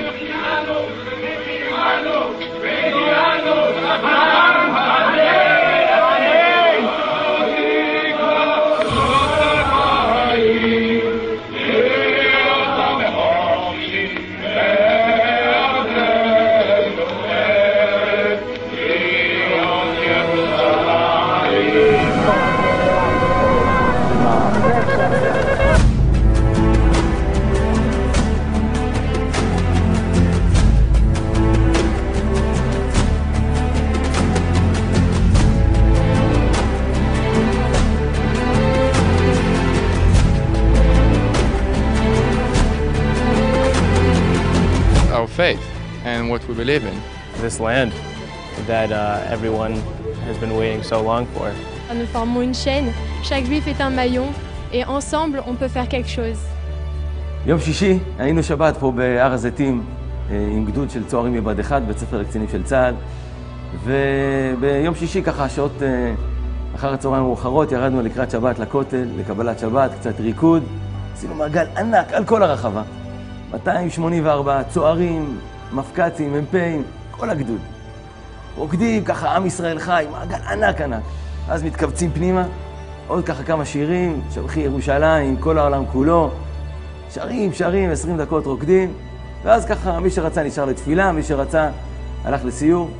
זה שבת שעשינו סיכום של כל השבת. קמו צוערים, סיכמו כל אחד מהזווית שלו.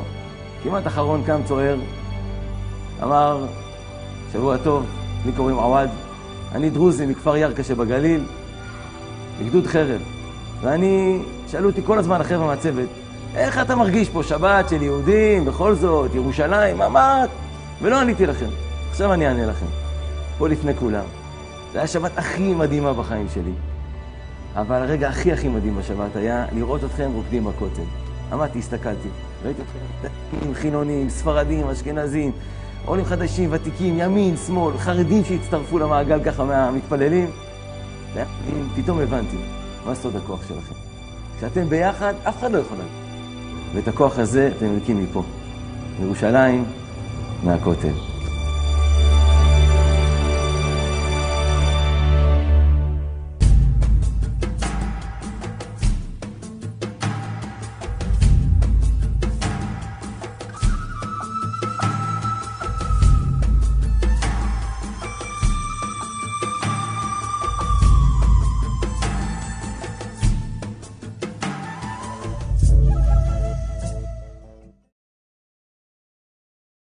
And now, here are the 6 reasons why a United Nations unilateral declaration of Palestinian statehood is a bad idea.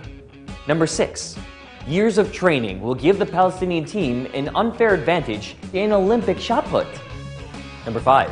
circumvention of the peace process will leave the White House with costly overstock of unneeded falafel balls. Number 4. World leaders will be backing down from their promise that unilateral actions will not be recognized by the international community, sending shockwaves throughout the world that politicians don't always keep their promises. Number 3. All the key issues would remain unresolved. Jerusalem, security, refugees, and what costume to wear to the next Palestinian protest rally. Number 2. Osama bin Laden won't be around to join the celebration. And the number 1 reason why a United Nations unilateral declaration of Palestinian statehood is a bad idea, the United Nations is for it. Really? This is no laughing matter. Israel supports a Palestinian state, but is a unilateral declaration at the United Nations the way to go? The Palestinian leadership in Gaza is Hamas, an avowed terror organization which has fired 10,000 rockets into Israel.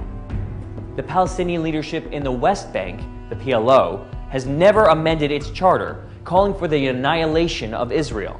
Creating a Palestinian state today would put missile squads directly into the West Bank, adjacent to 70% of Israel's population, 3 miles from Israel's airport and 5 miles from Tel Aviv.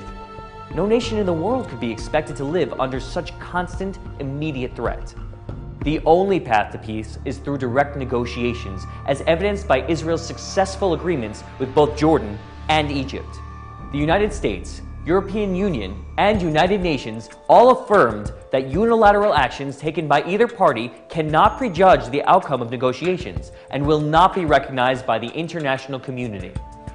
Israel supports the two-state solution based on genuine peace. This means Palestinian moderates must rise to the fore, dismantle all terror groups, and stop incitement in the media. Palestinians must unequivocally accept the existence of the Jewish state of Israel. And the United Nations and its member states must reject any unilateral actions. Without this, the peace process will result in another terrorist entity in the Middle East. Bad news not only for Israel, but for the entire free world.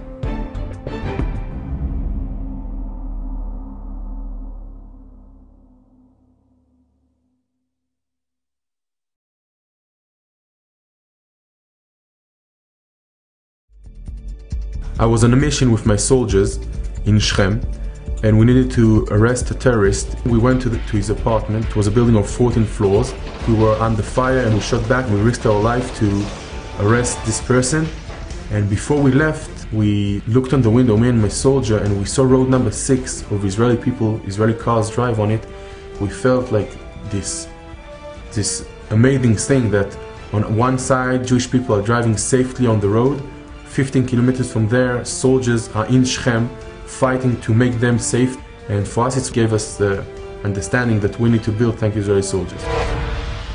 Thank Israeli Soldiers gives a chance to someone where he's around the world, in the States or in other different countries, to go on the website and give a present to a soldier and to write a letter and saying thank you to someone he doesn't know. And this gives the soldier inspiration and determination for what he does. A soldier, when he trains or when he's in missions, he doesn't see enough the gratitude, he doesn't see enough the respect of society. When Jewish people around the world unite together and get together to thank soldiers, it makes the service for a soldier much more meaningful, and the soldier feels much more stronger, and he feels that what he's doing is much more important. 3 months after we started the organization, the war in Gaza started. In one day, people started to send packages and more letters, and people around all the world. It was amazing to see. There were 20,000 packages donated to soldiers in Gaza through our organization. And they say, okay, now there's a war, people are fighting in Israel, we need to show them we care, and we want to show them we are part of all this war, we're part of all this thing that's going around in Gaza. We saw soldiers going into Gaza and we just tell them, wait, we're giving you a package. And this is a smile to see when they read the letter and they say, wow, a kid wrote me a letter from Rishon LeZion, or a kid from New York wrote me a letter, and before he goes in he reads it and he says thank you from Naama, and he said, whoa, a girl wrote me a letter, it's touched their heart, and then they understand, I'm going now into Gaza to fight, but I'm going to protect this girl. We not only want to thank the soldiers, before that we want to thank Hashem to protecting our soldiers in the mission in Gaza and bringing them safely home, and to give us the power to do such a thing, to be together, and to give Am Yisrael the strength to be together.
All right, so I'm trying to get celebrity reactions to what's going on with the Palestinians and Israelis right now. Let me just tell you, if New Jersey were firing rockets into New York, we would wipe them out.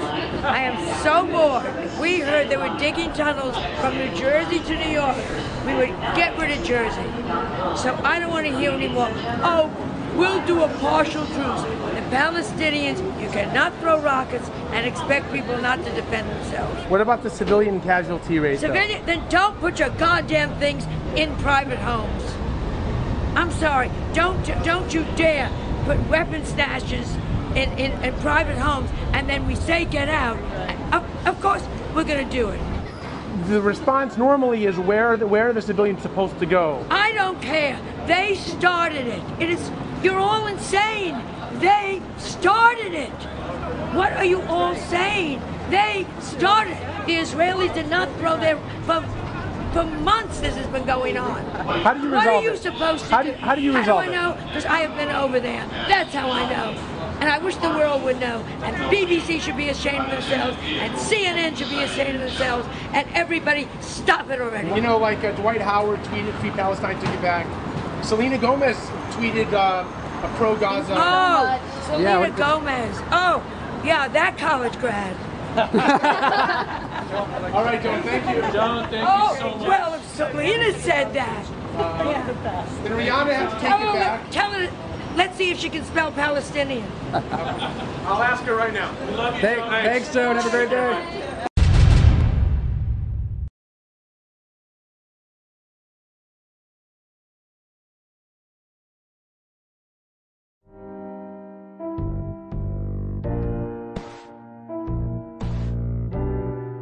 My time is short, too short to try to emulate the diplomatic sophistry that passes for respect in the meeting rooms of the United Nations, so I will get right to the point. The UN is not having a conference on the threat that global anti-Semitism poses to international peace and security. This is lunchtime. The courageous organizer, assisted by the principled representative of the small state of Palau, is independent of the UN. The facilities are not free. But why couldn't the UN, founded on the ashes of the Jewish people and presently witnessing a widespread resurgence in anti-Semitism, sponsor a conference on combating global anti-Semitism? The answer is clear. Because the United Nations itself is the leading global purveyor of anti-Semitism.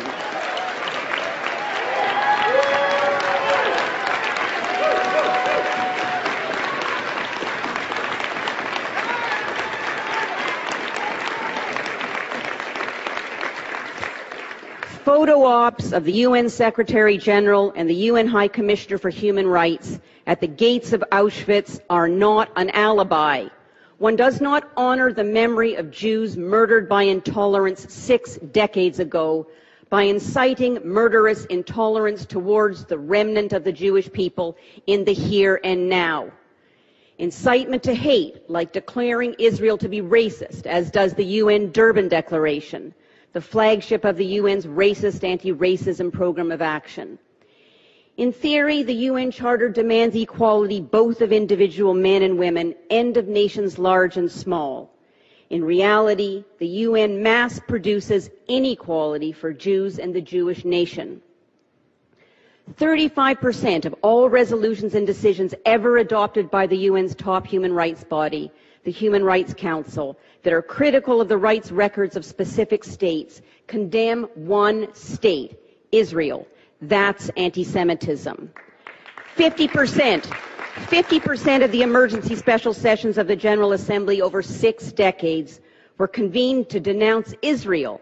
No emergency special session has been called on any other state in over 30 years. That's anti-Semitism.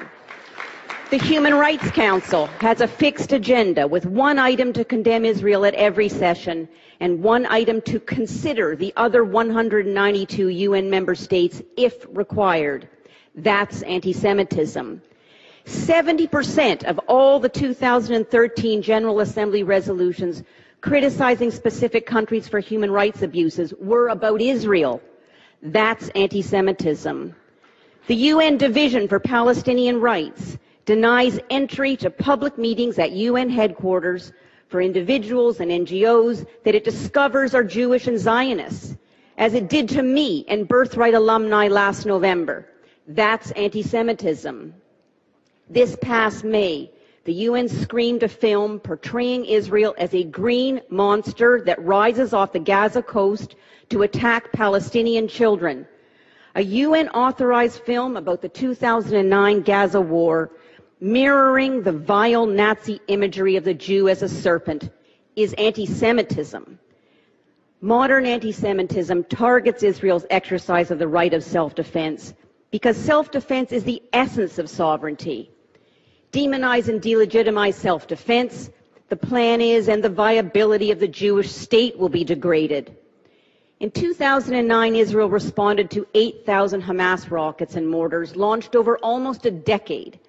In 2014, Israel responded to 4,382 rockets in an underground labyrinth of 32 terror tunnels, 14 of which opened into Israel. The current UN chant of 2,000 dead, by its own admission, includes hundreds and hundreds of genocidal Palestinian combatants, in addition to the civilians forced to become human shields. In 2004, when Israel targeted Hamas terrorist leader Abdulaziz al-Rantisi, and there were no civilian casualties, the UN still called it a violation of international law. So the truth is that at the UN, for Israel alone, none is too many. That's anti-Semitism. Today, UN anti-Semitism has taken yet one more treacherous turn. The UN has launched a legal pogrom against the Jewish state. Hired guns, posing as independent arbiters, like William Shabas, are appointed to discover what they've already found: guilty. Phony legal rules misinterpret proportionality to favor a more even number of dead Israelis. The Iron Dome worked too well, and the International Criminal Court is poised to pounce. Serious about never again? Then never forget that the perversion of the legal system is how genocide begins. A legal pogrom serves as a license to kill. The UN is not having a conference about combating anti-Semitism, but we are. So let us start. Let us start by combating the legal henchmen and human rights imposters at the United Nations.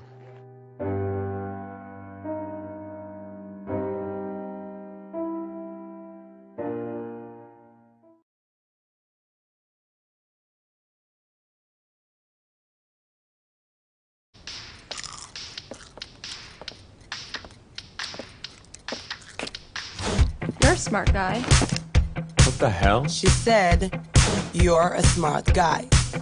Okay. You're a very responsible toothbrusher. And you remember never to swim right after eating. And always make it a priority to dig deep into important matters.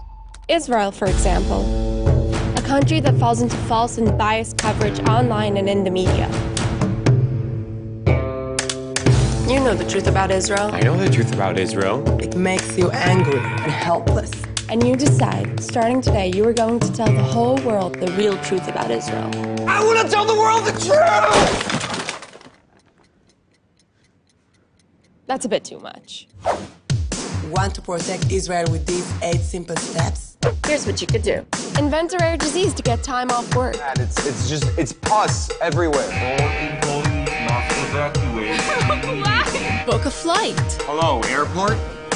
Fly for 11 hours in economy. Taxi! Arrive in Israel. Take 3 buses until you reach the Syrian border. Join Israeli humanitarian aid and save the lives of wounded Syrian citizens.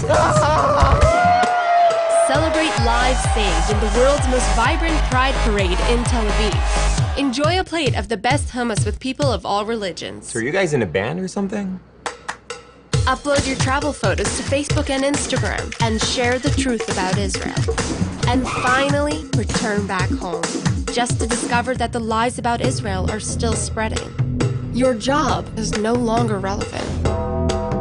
And even that your good intentions have been used against you.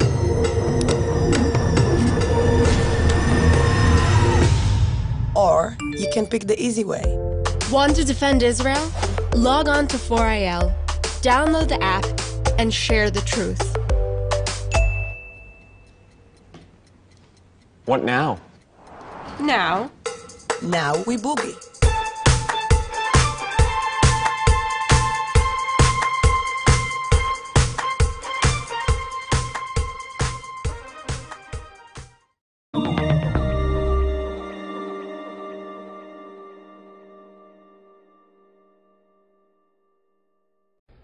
see, my father was saved by a Jewish doctor because the Arab doctors couldn't figure out what's wrong with him. Until today, I ask my Arab father, I ask him, why don't you pray for the Jewish doctor who saved your life? And his answer is simply put, is that I cannot pray for my enemy. But in a Jewish book, I learned that I must pray for my enemy and love my enemy, exactly as what she was saying. That's why the Jew knows love more than anybody else. That's why it's the Jew who will rescue a Muslim, a Lebanese, regardless to their religion, regardless to their background, in the hospitals. It was a Jew who saved my cousin, Ibrahim Awadallah, who drowned in the Mediterranean Sea. When two other Muslims started to rescue him, they both drowned and died. A Jew comes by, and he takes empty gallons from the trunk of his car, swims towards him and rescues his life. But when I went to congratulate him for his life being rescued, and I mentioned to him that it was a Jew who rescued your life, I was instantly yanked out of the room and told and scourged, don't you ever mention that a Jew rescued his life. He hates the thought of a Jew rescuing his life. The question is, why do you still do it? Why do you still rescue us even though we want to murder you? Why do you hide your children while we put our children in the front to die so we can make propaganda? Why do we sell our children to the god Molech in terrorism? Why do we sacrifice our children for such a religion that teaches hatred? Why do we do it? Why is there so much evil in today's world?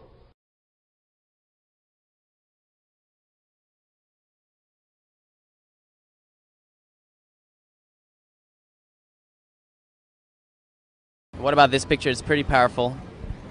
How would you feel if someone had his foot on your daughter and a gun pointed to her head in front of you like that? I would be screaming. I'd probably push the gun out of the way. So.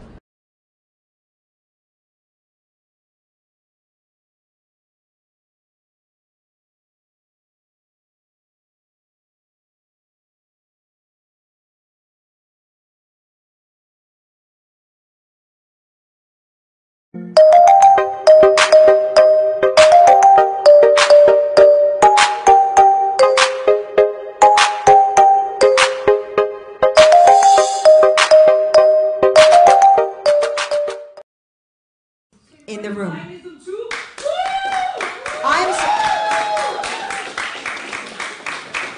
I have absolutely, I applaud Zionism as well. I know it's funny. It's funny that the Jewish people should want a tiny itty-bitty state when there are 57 countries in the 57 countries in the Organization of Islamic Conference. 57 countries in the Organization of Islamic Conference, but the Jews, who half were exterminated, can't have a tiny Jewish state. This again speaks to the perversion of the narrative. Before 1967, there was no such word ever used as Palestinian. It was Greater Syria. Go back and look. Before 1948, before the establishment of Israel, in the British Mandate of Palestine, a word that the Romans renamed Israel in order to humiliate the Jews when they lost against the Romans. Before 48, there were Palestinian Muslims and there were Palestinian Jews living in the British Mandate. Palestinian Muslims were conducting pogroms against those Jews. This is a very old war. This is a very old war, and if you don't know the history of it, don't open your mouth. Learn first. First, learn everything.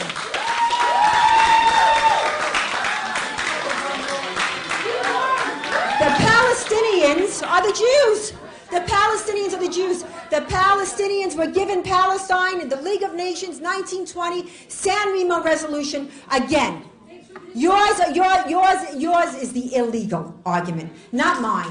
And you should want the Jews to have a little piece of land. What's the big deal? Let the Jews live. And I will tell you what the big deal is. The big deal is, according to Islamic texts and teachings, Israel is offensive to the devout. I have here, I'm not going to read it because we ain't got till midnight, but many of the Islamic texts and teachings calling for the annihilation of the Jews. It is a religious imperative. It is up to you to work to expunge these teachings from your belief system. That's critical. The elders and the ugliness and the hate and the creed apartheid and the gender apartheid, wouldn't that be something really earth-shattering for you people to do? You want to change the world? That's where you start.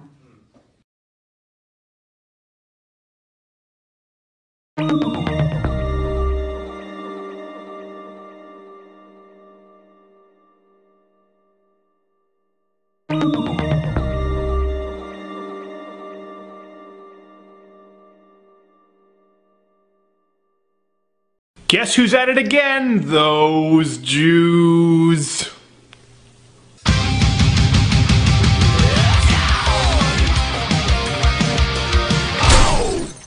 Earlier this week, Israel fired a warning shot into the armpit of the world commonly referred to as Syria. Now, you may not have heard of this in the news because it was a relatively peaceful, retaliatory warning shot fired back into Syria after several rockets had made their way to Israel. You probably have heard of the exchange of rockets between Israel and Hamas now, as people have died, and that's always front page news. Extra, extra, read all about it! Extra, extra, read all about it! Now, I realize that a lot of people out there who have an opinion on this subject don't exactly know the history, so I'm going to try and wrap up everything you need to know in about 3 minutes. Post-Holocaust in 1948, as the Jewish state of Israel became formally and internationally recognized, it was immediately attacked by myriad Arab armies who were trying to exterminate Israel openly off the face of the earth. Now, knowing that is key as we fast forward to the War of '67, which is most commonly seen as the crux of today's anti-Semitic leftists' arguments. In '67, the dictator of Egypt openly said that he was going to extinguish Israel from the face of the earth. Syria and Jordan said, "Hey, that sounds like a party, we're in." They literally acted as thugs attempting to jump Israel in an alleyway.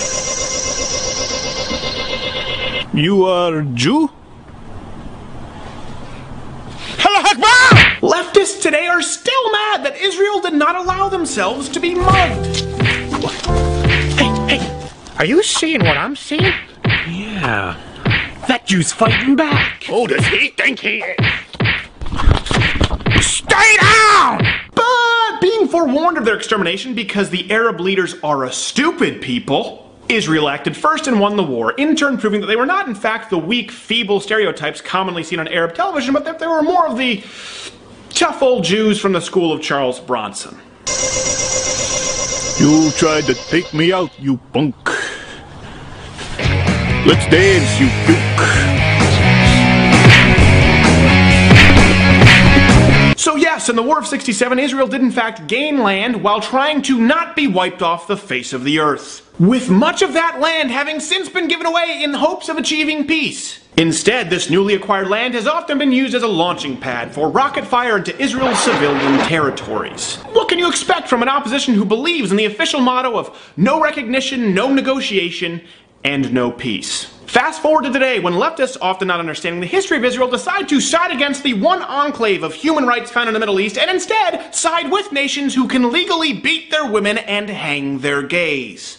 I stand with Palestine. Oh boy. Yes, leftists, disregarding all statistics, logic, or historical context, you should be supporting Israel, if only for the gays. Otherwise, they're here, they're queer, they're dead. At the end of the day, Israel has recognized that Palestinians have a right to a state. On the flip side, Palestinian leaders believe that the state of Israel and Jews have no right to exist, period. And if you support these leaders and their nations, so do you. What do you think? Comment below. Fact is that there's never been an autonomous Palestinian, Muslim, or Arab state in that small shred of land, and if history has showed us anything, it's that the Jews are likely there to stay. If you can't make peace with that and instead choose to side with the nations trying to commit mass genocide against them, well, do so at your own risk.